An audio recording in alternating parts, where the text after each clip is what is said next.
A few months ago, I have returned from an excellent trip.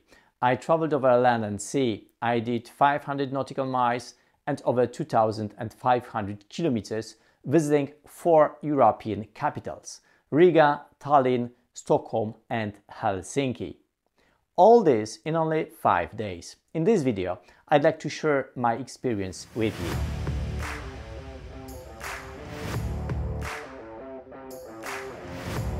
Hi, my name is Sebastian. In my videos, I share useful tips and practical information, helping you spend your time even better in unique places. In this video, I'd like to share my last trip with you for some reasons. So first of all, it wasn't an ordinary trip for me. It was rather a kind of internship or like the training trip. As I'm starting to guide tours in a new destination, my goal was to explore a route that was completely new for me, with new places and a different way of traveling. Second, I'm convinced this video can be an inspiration for many of you to explore new places.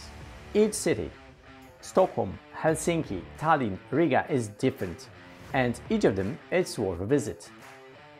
And the third reason is, as in all my previous videos, you will find some useful tips that will help you plan your trip. The whole story consists of 3 different videos. So the first one is the beginning of the trip with the cities of Riga and Tallinn.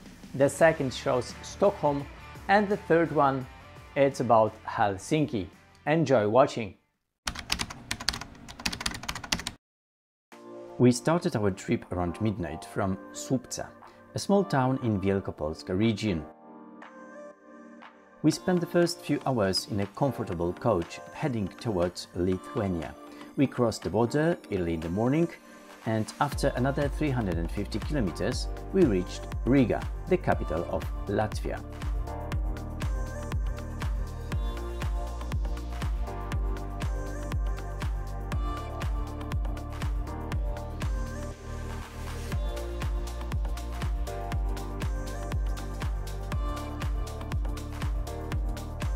Before visiting, we stopped for lunch on our way to the city center. We chose the Lido restaurant. The Lido restaurant chain is one of the best known local brands. You can eat there deliciously and for reasonable price. There's a great choice of meats, side dishes, soups, desserts and cakes. I sincerely recommend this venue to both individual tourists and organized groups. We started our tour of Riga from the Old Town. It has been on the UNESCO World Heritage List since 1997. After getting off the coach, we walked past the Riga Castle. Near the castle, there are 3 historical houses called Three Brothers. The first one from the right is over 500 years old and is the oldest preserved residential building in Riga. We passed the impressive St. James's Church, located right next door. Everything around encouraged us to take photos. We passed through so-called the Swedish Gate and continued along the medieval defensive walls. We reached the 25-meter-high Powder Tower. It is currently the best preserved part of Riga's medieval fortifications. Walking through the Old Town, you can come across several examples of Art Nouveau architecture. One of them is the so-called Cat House, named after the 2 modernist cats adorning the tops of its turrets. We reached the vast Cathedral Square.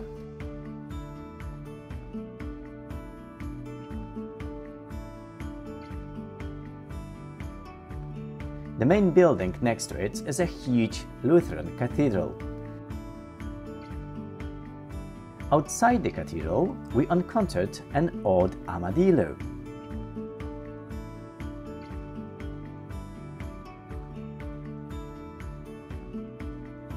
After a lovely walk through the charming streets, we got to the central square of Old Riga, the Town Hall Square. There is a town hall and 2 iconic buildings. The one on the left is the so-called House of the Scales. Today, the ground floor houses the Tourist Information Center. The building on the right is the so-called House of the Brotherhood of Blackheads. It was an association of merchants of German origin founded in the Middle Ages. The building served as a meeting place for the members of the Brotherhood. Just 100 meters from the town hall square, the St. Peter's Church is located. As there are many cafes, restaurants and shops in the area, we had some free time there. I decided to go up the church tower. The observation deck offers a great panoramic view of Riga, a city of more than 600,000 inhabitants. I could admire the majestic Daugava River, the radio and television tower, and the building of the Latvian Academy of Sciences, and much more. I was sincerely pleased with both the amazing view and the fact I was in a charming place completely new for me, and everything indicated that I would probably come here much more often. After some free time, we continued together to discover the next attractions of Riga. The first was an intriguing statue of the town musicians of Bremen, referring to a German fairy tale collected by the brothers Grimm. According to a legend, rubbing the noses of all four animals, which is not at all easy, ensures good luck at school and in our personal lives. We began to slowly move out of the old town area. A more modern space with shops and services opened up around us. Passing the green areas of the former fortifications, we reached the majestic Monument of Freedom. At the top of this over 40-meter high monument stands the symbol of the motherland, a woman called Milda. At the end of our exploration of the Latvian capital, our guide Anya decided to show us some wonderful examples of Art Nouveau architecture. Riga is one of the largest centers of Art Nouveau architecture in Europe, with almost 800 buildings representing this style. The monumental houses impress with their scale and richness of decoration. It's like a large open-air museum of Art Nouveau.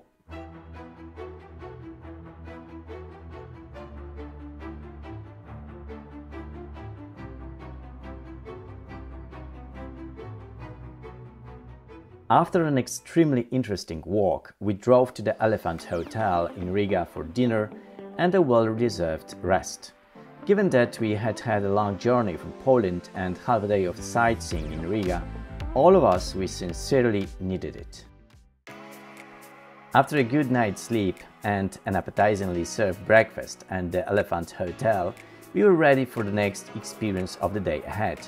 We had a little over 300 kilometers drive north, then visiting Tallinn, the capital of Estonia, and in the evening embarking on the ferry to Stockholm. As for me, I was honestly excited. I was saying goodbye to Riga and getting ready to meet medieval city of Tallinn. Shortly after 10 AM, we were already at the border. We were entering Estonia. Estonia is 7 times smaller than Poland and has a population of less than 1.5 million people.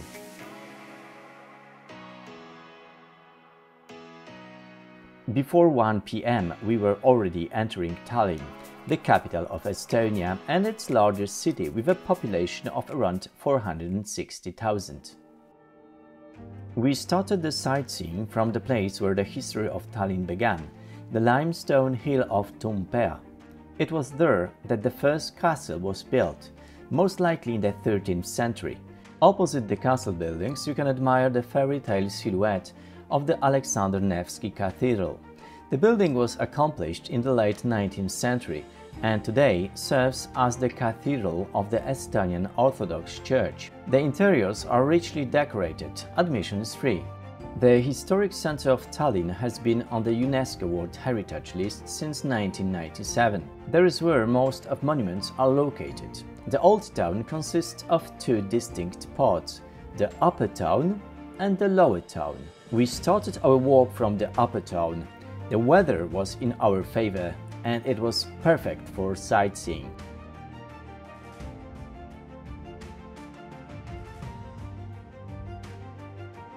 The multitude of very well preserved historical fortifications made us feel the spirit of the Middle Ages all around.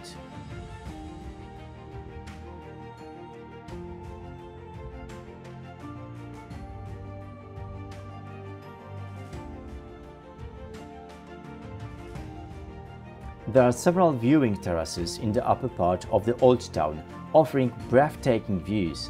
Looking through the orange roofs of the lower town houses and churches, I could see in the distance the modern architecture of the new districts. I could also see there the harbour with the silhouettes of moored ferries. This point in the city skyline reminded me that we would end the day on the water, sailing towards Sweden.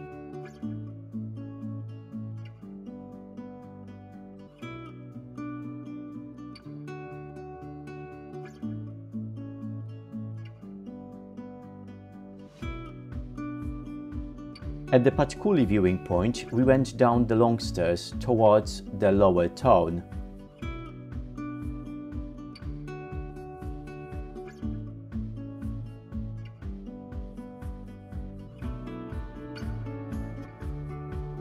Passing one of the oldest cafes in Tallinn and probably in Estonia, we got to the main square in this part of the city, the Town Hall Square.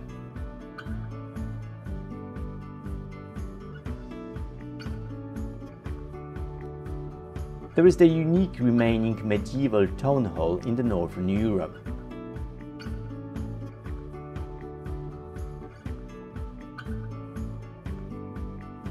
There is a great choice of cafes and restaurants on and around the main square. It was there that we had over an hour of free time to have lunch and explore the area on our own. The oldest pharmacy in Europe is located at the square. It was founded in 1442 and still operates in exactly the same place today. There is a tourist information center in immediate vicinity of the square, as well as the Polish embassy.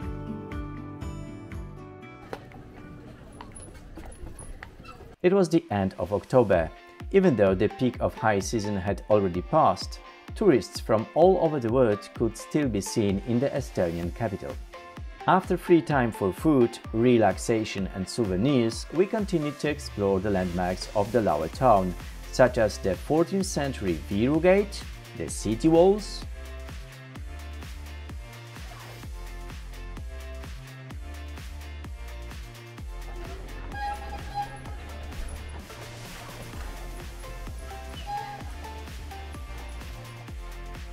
St. Peter and Paul Cathedral, the House of the Brotherhood of Black Hats,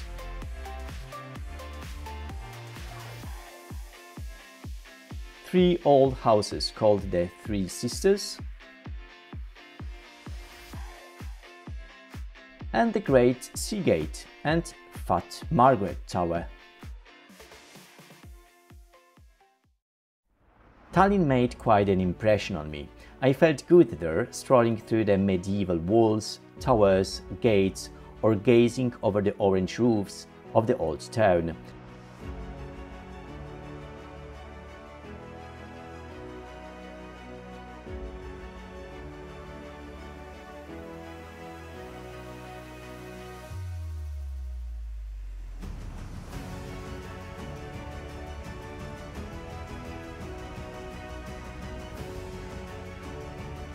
We finished our tour of the city in the harbour, where we boarded the ferry to Sweden. The Victoria ferry belongs to the Estonian company Tallinn. It is nearly 200 meters long, has more than 700 cabins and can take 2,500 people and 400 cars on board. There is an auditorium where concerts and different performances are organized every evening. There is also a duty-free shopping area, several bars and restaurants. Our journey through the Baltic Sea aboard the Victoria started deliciously. As soon as we had rested for a while after a whole day of sightseeing, we went down to the main restaurant, where a very rich, attractive and tasty buffet dinner was ready for us.